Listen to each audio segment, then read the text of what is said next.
Hoy tenemos un tema muy especial, muy importante y muy solicitado por ustedes: medicina interna.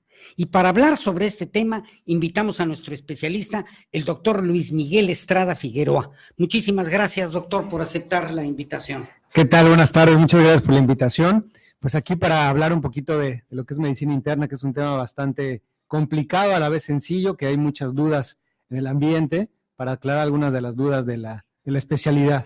¿Qué es la medicina interna? Bueno, entramos en un tema muy controversial y muy lleno de expectativas para ver si podemos cubrir todas las dudas.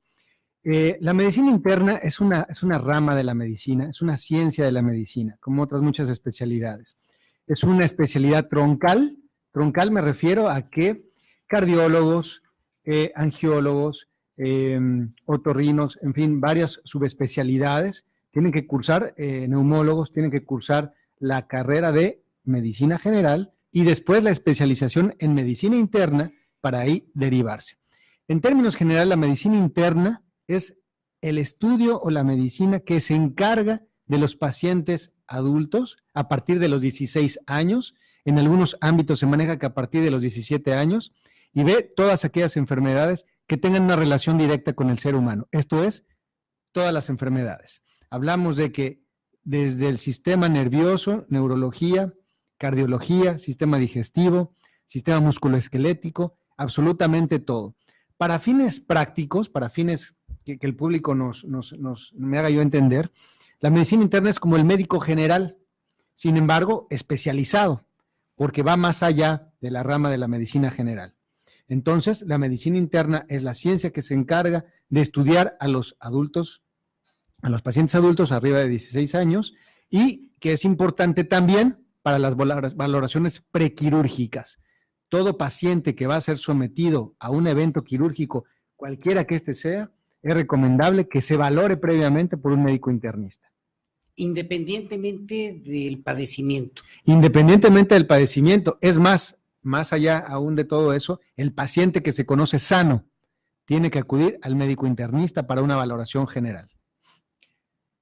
Esto podemos entenderlo como el médico que atiende padecimientos, valga la expresión, severos, crónicos, degenerativos, fuertes, que digamos van más allá de lo que sería la rama de la medicina general, y que es precisamente en esta especialidad en donde se abordan. Es correcto, y no nada más ahí, sino que al paciente lo manejan de una manera integral. Es decir, por ejemplo, el cardiólogo pues ve las situaciones del corazón, obviamente, arritmias, infartos.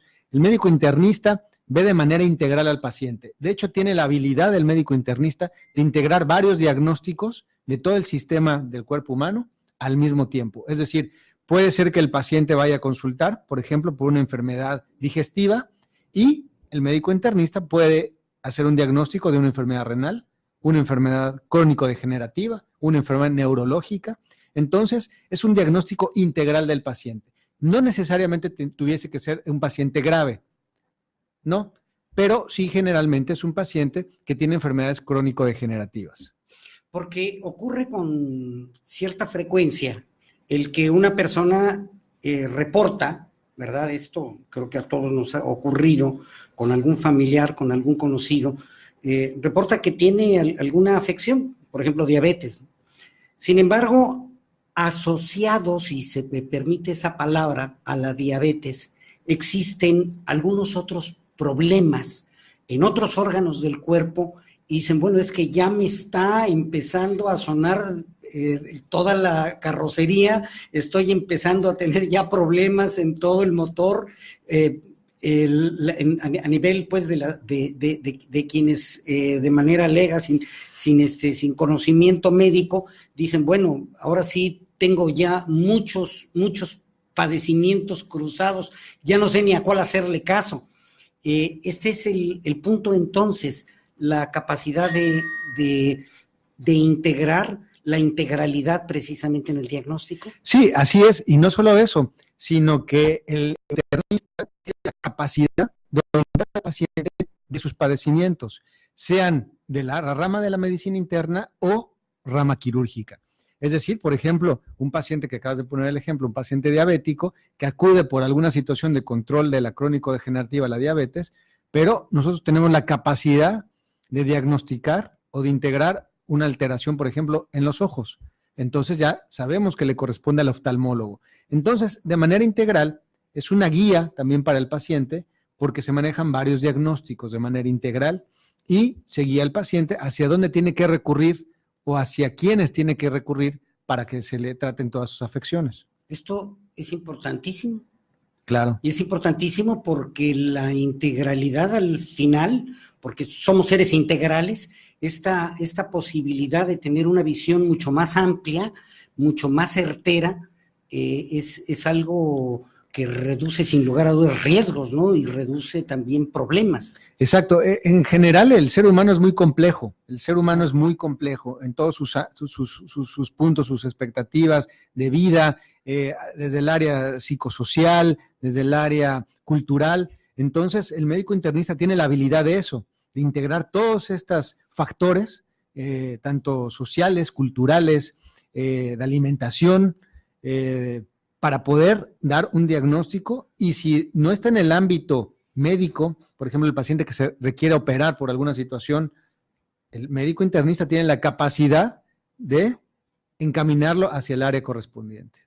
Entonces, podemos decir que la medicina interna es una especialidad que se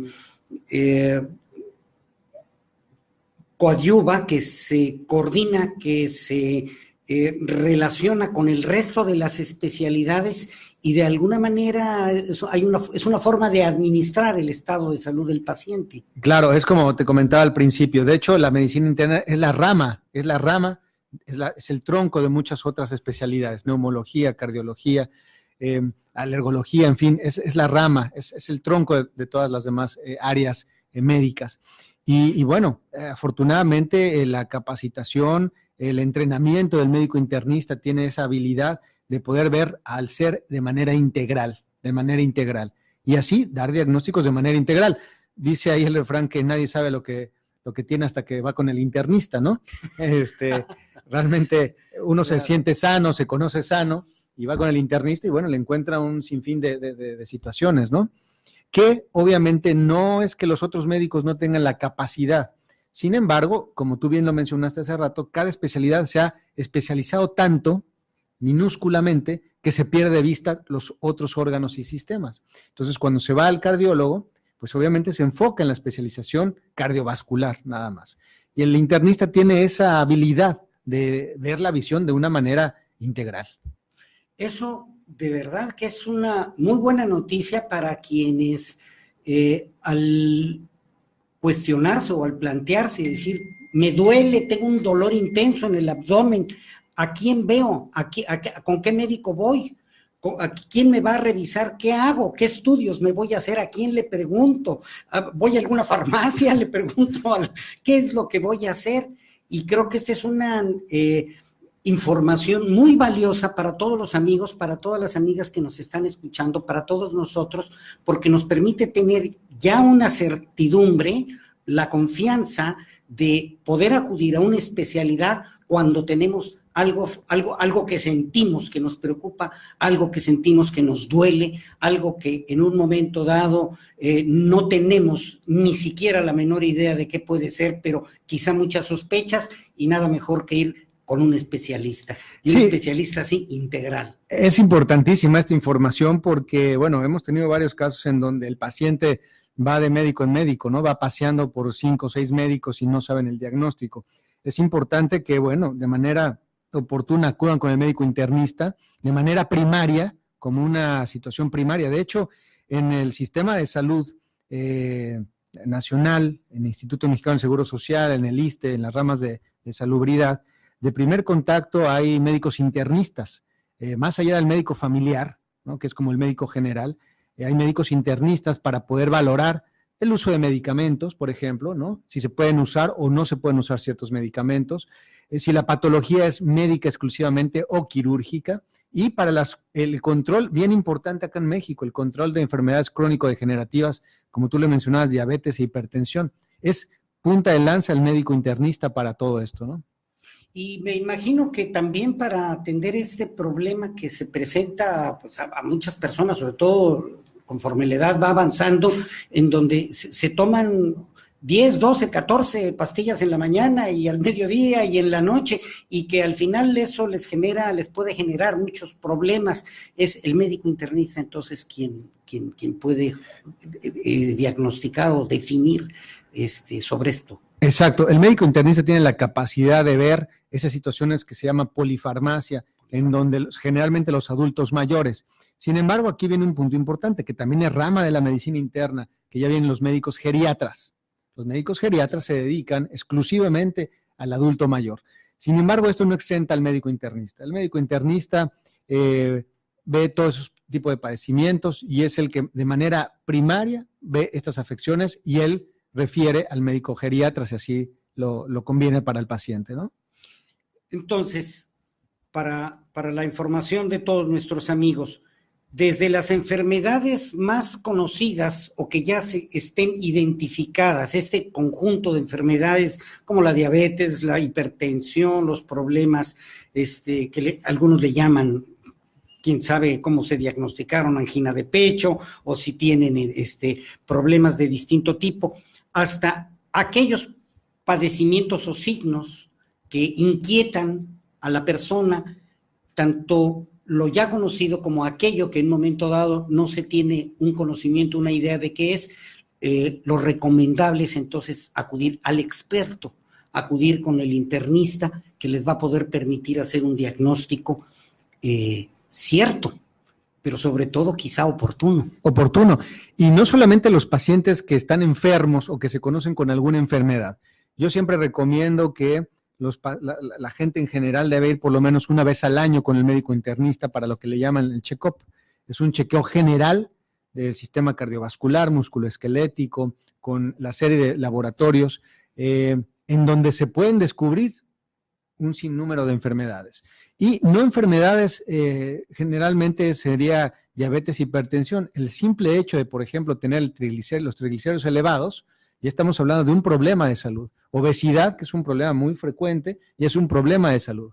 Entonces, este tipo de situaciones que a veces no se consideran ni siquiera enfermedades, así es, se tiene que ver por el médico internista para un tratamiento oportuno. Y que muchas personas incluso se acostumbran a vivir con ellas, así teniendo es. un deterioro cotidiano todos los días. Todos los días. Sobre su cuerpo, sobre su salud, ¿verdad? Así es importantísimo. ¿Cuáles son estas enfermedades principales que la medicina interna ve aquí en Yucatán, en nuestro medio? En Yucatán y en México prevalece, desafortunadamente, la diabetes mellitus. La diabetes mellitus es una enfermedad crónico-degenerativa que ha causado mucho zozobra a nivel nacional, con programas nacionales, en donde hay una fuga de recursos económicos muy importante por esto mismo. La diabetes mellitus, la hipertensión arterial, son de las dos principales causas de muerte a nivel nacional, no nada más aquí en Yucatán. Desafortunadamente, aquí en Yucatán se acompaña de un problema mucho más complejo, que es la obesidad. Entonces, aunamos diabetes mellitus, hipertensión arterial y obesidad como parte de un conjunto, ¿no? Le llamamos nosotros síndrome metabólico, que se acompaña de otras enfermedades, pero básicamente la piedra angular es diabetes mellitus, hipertensión arterial y obesidad. Y esto es justamente uno de los padecimientos que más preocupan en el país, pero que en lo personal deben de ser motivo de preocupación para quienes los padecen, no de costumbre, sino de preocupación. De preocupación, así es, teniendo en cuenta que México es el número 1 de defunciones por diabetes mellitus y de complicaciones que se dejan con invalidez a los pacientes, ceguera, amputaciones, infartos, en fin, hipertensiones arteriales que conllevan a infartos cardiovasculares, embolias, eventos vasculares cerebrales. Entonces, no solamente es una enfermedad que produce muertes en un gran número, sino que producen también incapacidades. ¿no? De maneras permanentes a los pacientes. Ahora, cuando una persona tiene alguno de estos padecimientos y se atiende adecuada, oportunamente con su médico, ¿cuál es la perspectiva? ¿Qué tipo de vida es lo que le puede esperar? ¿Hasta dónde se puede aliviar? ¿Se puede curar? La diabetes mellitus, como la hipertensión, básicamente no son enfermedades que no son curables, son controlables, se controlan las dos enfermedades. Y tiene mucho que ver, curiosamente, más allá de los medicamentos, las dos enfermedades, curiosamente, tienen que ver con la manera de alimentación. El estilo de vida. El estilo de vida, definitivamente. Nosotros hemos visto, y hay encuestas, y hay artículos relacionados con respecto al que el paciente que tiene una buena alimentación y un buen estilo de vida se puede controlar y llega a vivir muchos años como una persona sin ninguna enfermedad. Sin embargo, lo que deteriora a los pacientes diabéticos hipertensos es el mal manejo de alimentos y es una mala habituación al estilo de vida, sedentarismo, comidas inadecuadas. Eso es lo que deteriora más al paciente. Y vemos cada vez más que tenemos que utilizar más fármacos con respecto a los pacientes cada vez que van pasando los años porque no hay un buen control, precisamente por una mala alimentación. Pero este control, permítame que insista, es muy importante que sea por un especialista, porque hoy, en esta época en la que todo el mundo googlea todo, donde pone uno en el celular y en internet y busca uno cualquiera de estas enfermedades de las que se han hablado, a veces se cae en la tentación de ver cómo es que se pueden curar de acuerdo con algunos de los artículos que ahí se pueden ver. Y esto es de muy alto riesgo, ¿no? Sí, definitivamente. Hay experiencias diversas, ¿no? De muchos compañeros médicos, de la práctica médica. Yo considero que la información que está en el Internet es buena información siempre y cuando se pueda utilizar. Sin embargo, no hay que olvidarnos de algo muy importante. El Google o el Internet no tiene la experiencia que tiene el médico. Entonces, al estar en contacto con el médico persona a persona, el médico no solamente tiene la información académica, el médico tiene la información visual de cómo está viendo al paciente en ese momento, lo que puede detectar. El médico internista se convierte como un Sherlock Holmes. Es un investigador que desde que va entrando el paciente va viendo qué tiene, cómo camina, qué padecimiento tiene, cómo tiene el cabello, en fin, un montón de cosas que no lo ve Google. Entonces, sí es importante que la gente se informe. Sin embargo, es más importante todavía que recomendación 100% que vaya con el médico. ¿Qué pacientes ve un médico internista en términos generales? ¿Son pacientes más de la tercera edad, de mediana edad, en edad productiva, jóvenes? ¿Cuál es la incidencia mayor? La mayor incidencia son jóvenes, desafortunadamente, y digo desafortunadamente porque al paso de los años vemos pacientes más jóvenes, hablo de entre los 30 y 45, 50 años, con padecimientos ya más avanzados. Hablo de cáncer, hablo de enfermedades como diabetes, pero ya más avanzados. El médico internista a partir de los 16 años puede ver pacientes, antes de esta edad los ve el médico pediatra, y hasta los 99 y 100 años, ¿no? Aquí se interrelaciona un poquito con el geriatra. Hay médicos internistas que tienen una subespecialidad o médicos internistas que se abocan más a un tipo de padecimientos. Padecimientos, por ejemplo, de enfermos crónicos con arriba de 60 años, ¿no? Que se interrelaciona un poquito con el médico geriatra. Sin embargo, el médico internista lo que más ve son edades de entre los 30 hasta los 50 años aproximadamente. Productivos todos ellos. Productivos todos ellos. Y por eso es tan lamentable ver que las enfermedades estas crónico-degenerativas causan tanto daño en estas edades que son de producción. Pero también me imagino que hay muchos pacientes, debe de haberlos, muchos pacientes muy disciplinados, muy ordenados, muy enfocados y aplicados a su salud y a las indicaciones del médico.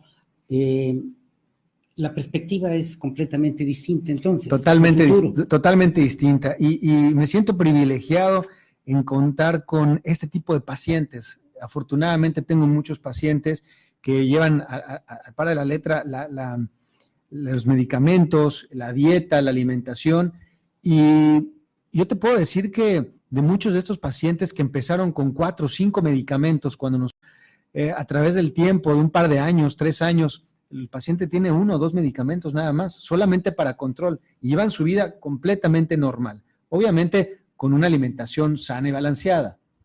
Que además es lo que debería de ser siempre. Para Exactamente. Todos, ¿verdad? Sana y balanceada. Sana y balanceado, ¿no? Nada del otro mundo. Hay mucho impacto con respecto a esto, ¿no? Sí. Al paciente cuando le dices, es que usted no puede tomar Coca-Cola, por ejemplo, ¿no? Es como un castigo, cuando eso debería ser un premio, ¿no? Sí. Cuando le prohíbe ciertas cosas, el paciente, bueno, ¿por qué no voy a comer mis charritos o mi Coca-Cola? O es que eso es lo que desayuno. Realmente eso es parte cultural también, ¿no? Así es. Es parte cultural, que también ahí el médico internista tiene que hacer énfasis en la cultura del paciente. Y en todo México, ¿no? No solamente en Yucatán. Sí, no, definitivamente. Los antojitos, la comida condimentada, que es deliciosa, sino en todo México, ¿no? En todo... Desafortunadamente en México hace 2 años, me parece, hace 2 años y todavía tenemos ese buen récord de tener el número 1 a nivel mundial de obesidad, ya le ganamos a Estados Unidos. Entonces, desafortunadamente en Yucatán hay una prevalencia un poco mayor que en los diferentes estados, pero efectivamente en todo México, en toda la República Mexicana encontramos este tipo de situaciones. ¿Desde qué edad se puede visitar a esta especialidad, hablando de jóvenes? ¿Desde qué edad se pueden atender a pacientes internistas? ¿Adolescentes los puede atender? A partir de los 16 años de edad. 16 años. Aquí tiene que ver con el hecho de que hay obviamente adolescentes que crecen un poquito más, ¿no? Y luego nos encontramos a jóvenes de 13 años que parecen ya de 30 años, ¿no? Así es. Tiene que ver mucho con la fisionomía y tiene que ver mucho con el metabolismo del paciente, pero en términos generales, a partir de los 16 años, se considera que ya es un adulto para que lo vea el médico internista. Muy bien. María del Carmen Solís, Valladolid, Yucatán, me dijeron que tengo hígado graso. ¿Qué tanto puede afectarme y cuál es la especialidad que me la puede tratar? ¿La medicina interna me puede tratar? Y la segunda pregunta es, ¿se puede prevenir el hígado graso? Definitivamente, el hígado graso consta de varias etapas, son 4 etapas, hígado graso etapa 1, etapa 2, etapa 3, etapa 4 y cirrosis hepática, que la cirrosis es un pasito antes de llegar al cáncer. El hígado graso, ¿cómo se reporta? Generalmente, estoy casi seguro que se lo reportó en un ultrasonido. Vamos al ultrasonido, nos hacen un ultrasonido y se reporta hígado graso. El hígado graso es porque, volvemos a lo mismo, la mala alimentación, aumento de colesterol y triglicéridos. El hígado está envuelto en una capa literal que se envuelve de grasa. El trabajo del hígado aumenta y entonces este aumento de producción hace que el hígado se vuelva un poquito grasoso. Hay tratamiento, sí hay tratamiento, hay diferentes niveles de hígado graso, dependiendo en qué etapa está, y esto lo ve el médico internista. En etapas más avanzadas, el gastroenterólogo o el hepatólogo, la medicina está tan subespecializada que ahora hay un médico del hígado específicamente que se llama hepatólogo, pudiese ver esa enfermedad. Pero en términos generales, el ideal es el médico internista. Muy bien. Entonces, sí se puede prevenir, ¿verdad? Definitivamente. Sí, la medicina interna es la pauta para iniciar, así es. Le pregunta Ismael Cárdenas, de aquí de Mérida, si tengo un dolor de cabeza muy fuerte, como migraña, ¿qué especialista me puede o me debe atender? Ok, lo mismo, igual, el médico internista. El dolor de cabeza tiene muchas etiologías, desde una migraña, como él bien dice, un simple dolor de cabeza, cáncer, tumoraciones, enfermedades de los ojos. El dolor de cabeza engloba muchísimas enfermedades. Entonces hay que saber discernir de dónde viene ese dolor de cabeza para poderlo enviar. Muchas veces hasta el simple hecho de utilizar lentes y la graduación puede tener un dolor de cabeza. Entonces lo más importante es acudir al médico internista para descartar lo más grave, lo más complicado y que se envíe al área que corresponde. Desde luego, incluido el estrés y por supuesto. Las presiones cotidianas y que a veces las personas se automedican. El día a día ocasiona mucho estrés, ¿no? Dolor de cabeza. Yo he encontrado últimamente que muchos colegas, y con razón, con justa razón, muchas enfermedades son atribuibles al estrés, ¿no? ¿Qué es lo que tengo? Tengo estrés. Pero el especialista es el que lo tiene que determinar, ¿verdad? Exactamente. No es una cuestión de sorteo ni de ver si latino, ¿verdad? Definitivamente. Muy bien. La señora Luis Boullosa Rodríguez, de Campeche, desde Campeche, un saludo para allá. ¿Cómo fortalecer el sistema inmunológico?, pregunta ella.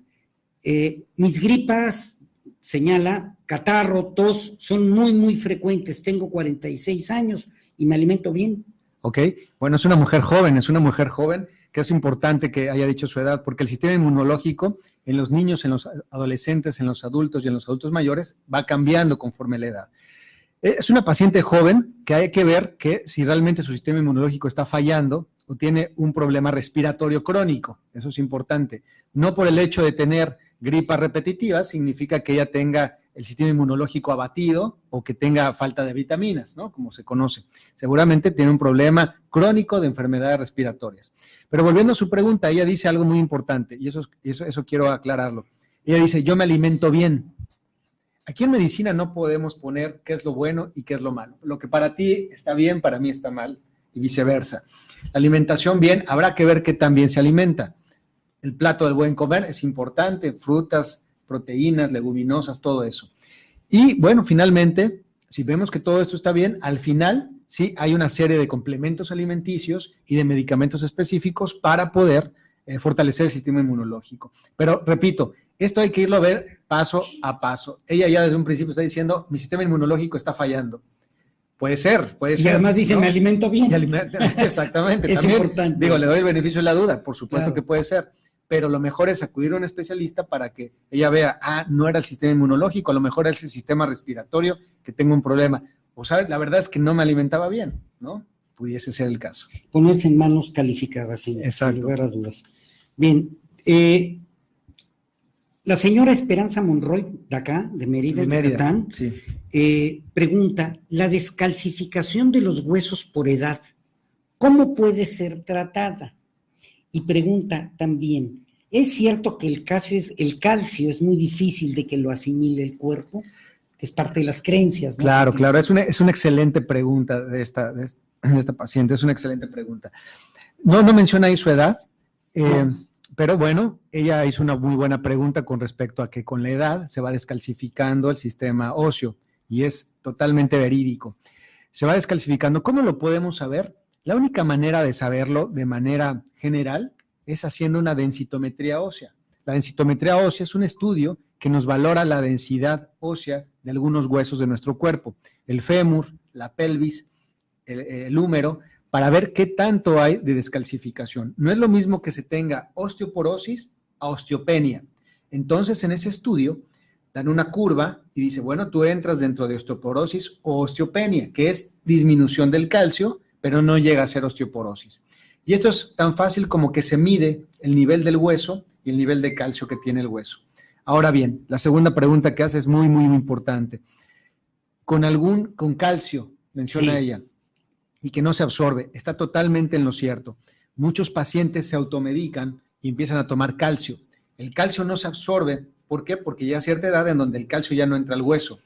Para que el calcio pueda entrar al hueso, es en la infancia y con ayuda de la vitamina D.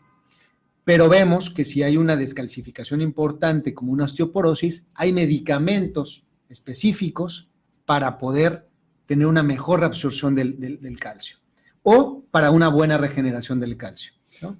No es en el comercial de la televisión la recomendación que nos hacen lo que hay que recurrir. Desafortunadamente no es así. Claro. El X-Ray, por ejemplo, sí, ¿no? Que es el producto que todos utilizan, o el calcio, cualquier tipo de calcio, desafortunadamente, y aquí en Yucatán se ve que el calcio, por el agua que también está con muchos minerales, ¿qué sucede? Que hay piedras en los riñones, que es un padecimiento también muy frecuente aquí en Yucatán, ¿no? Entonces, lo recomendable es hacerse una densitometría ósea, ver qué grado tiene de osteoporosis, osteopenia, o si no tiene nada de esto, y empezar algún tratamiento médico bien establecido. Que además tengo entendido que es un estudio muy, muy sencillo. Aparte que es muy sencillo, las instituciones como el IMSS y el ISSSTE la hacen de manera gratuita. Está dentro del programa de la mujer. Dentro de la cartilla de la mujer viene el programa y a cierta edad se hace una densitometría ósea. ¿A qué se refiere con una enfermedad metabólica? Ok, es otra excelente pregunta. Bueno, las preguntas hoy han estado, pero mira, excelentes preguntas. Una enfermedad metabólica incluye, como su nombre lo dice, parte del metabolismo del cuerpo. ¿A qué me refiero con esto? Que tiene que ver con el hígado, que tiene que ver con el pulmón, que tiene que ver con los compuestos que hace el hígado, los compuestos, la oxigenación del pulmón, los componentes de la sangre. El metabolismo es algo integral que involucra absolutamente todo. ¿Por qué se conoce enfermedad metabólica, por ejemplo, la diabetes mellitus, la obesidad? Porque involucra más de un órgano. Involucra el sistema digestivo, involucra el sistema renal, involucra el sistema endocrinológico. Entonces, las enfermedades metabólicas tienen que ver con la integración de varios órganos, incluyen varios órganos. Y no nada más allá. El sistema metabólico o las enfermedades metabólicas también tienen que ver con una serie de alteraciones químicas que se dan en el organismo, bioquímicas a nivel molecular. Entonces hay enfermedades, síndromes muy raros, ¿no?, que por alteración de un cromosoma nos da una deficiencia de alguna enzima.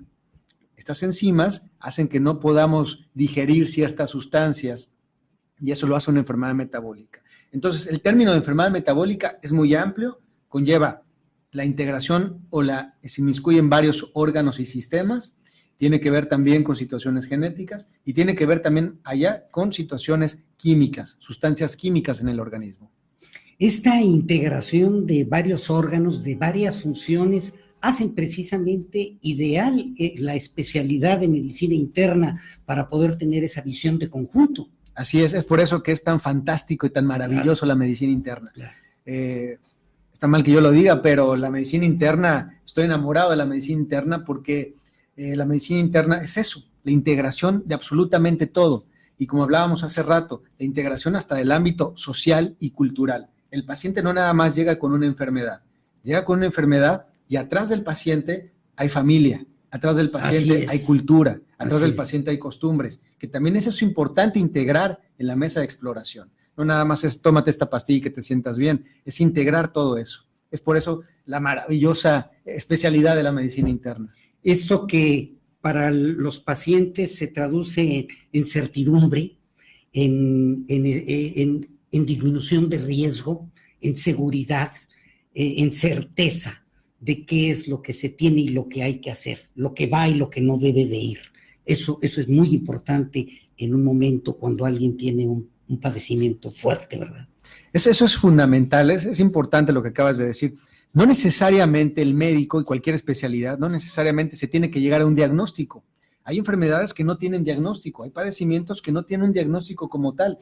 Sin embargo, es importante que el paciente se sienta acobijado, acompañado en el padecimiento, guiado hacia dónde tiene que ir, guiado por qué tiene que hacer lo que tiene que hacer, guiado, informado de su padecimiento. Entonces, yo he tenido muchos pacientes en donde no hay diagnóstico, no se puede dar un solo diagnóstico, o tiene muchos diagnósticos. Eso no es mal tratamiento, es simplemente que tiene muchos diagnósticos, o que no se puede dar con el diagnóstico porque hay ciertas cosas que involucran, pero siempre acompañando al paciente y que se sienta cobijado, que se sienta orientado hacia dónde va a ir y qué es lo que tiene que hacer para los siguientes pasos, ¿no? Porque finalmente no es como un automóvil con el que se pueden estar haciendo experimentos de cámbiale esta pieza, cámbiale la otra, hágale aquello, o quítele o póngale lo otro, sino que el cuerpo humano, si no es a través de una especialidad, a través de un especialista, de alguien que tenga la experiencia, el conocimiento, es de mucho riesgo. Es tan complejo que, por ejemplo, algo muy común, la glibenclamida o la metformina, que son medicamentos para pacientes diabéticos, no hace el mismo efecto de un paciente a otro, ¿sí? Los dos pacientes tienen diabetes, pero no los dos les hace el mismo efecto el medicamento. Es tan maravilloso que en un paciente puede hacer que ese medicamento lo alivie, lo mejore su sintomatología y en otro paciente lo deteriore completamente. Entonces, es importante la situación puntual con el médico especialista. Y sin embargo, escuchamos la pregunta de ¿qué estás tomando para la diabetes? Y hay quien incluso dice, lo voy a tomar para ver, porque a mí también quiero que me caiga bien así como a ti. Es correcto. Y con esto que usted dice es fundamental. Es fundamental y es importante este tipo de información porque también llega a nosotros pacientes complicados por la misma situación, complicados porque la vecina, la suegra, la tía le comentó que se tomara tal o cual medicamento. Entonces, es importantísimo este tipo de información. Bueno, pues aquí hay una pregunta que nos acaba de llegar ya de último momento, el tiempo se nos está acabando. Carlos Campos le pregunta, doctor, ¿puedo hacerme exámenes antes de ir a ver al internista? ¿Vale la pena? Examen de laboratorio, prostático, orina, para evitar dar vueltas. De verdad que tus radioescuchas hoy son excelentes. O sea, me gustaría que todos fueran mis pacientes. Es algo también bien importante y claro que sí. O sea, un estudio general, un check-up general de laboratorios para que cuando llegue a la consulta, pues podamos ver todo su panel de laboratorios y ver cómo está. Y es importante porque a veces llegan los pacientes sin absolutamente nada, la plática, la primera charla con el paciente es que su sintomatología y, segundo paso, es mandar exámenes de laboratorio. Sería ideal que los pacientes llegaran con su panel de laboratorios. Bueno, pues ya lo escucharon. Ahí en el Centro de Especialidades Médicas del Sureste Así tenemos toda una gama muy completa de check-ups y bueno, solamente marquen al 920-4040 y pregunten por ellos y les darán la información, porque es muy cierto, no es lo mismo llegar sin nada que llegar ya con toda una serie de estudios recién hechos. Se avanza muchísimo, claro. Muy bien. Muy bien, bueno, pues el tiempo ya se nos acabó prácticamente. Doctor, en un minuto, un mensaje para todos nuestros radioescuchas, para todas las personas que nos han visto, con la tranquilidad para ellos, ¿verdad?, de que hemos platicado y vamos a tener más programas sobre justamente estos temas que el doctor ha hablado. Así que, por lo pronto, doctor, para concluir, ¿cuáles son sus recomendaciones para quienes nos escuchan? Mis recomendaciones son que acudan a un médico internista para una valoración previa, sin importar estén enfermos o no. Como les comentaba hace rato, nadie sabe lo que tiene hasta que va con un médico internista para poder hacer una buena valoración. Y es importante la no automedicación para poder tener un mejor estilo de vida. Y desafortunadamente hemos visto pacientes más jóvenes con enfermedades crónico-degenerativas, con complicaciones secundarias, y eso obviamente hace un detrimento de la vida en general. Es importante un chequeo general, es importante que acudan con su médico internista.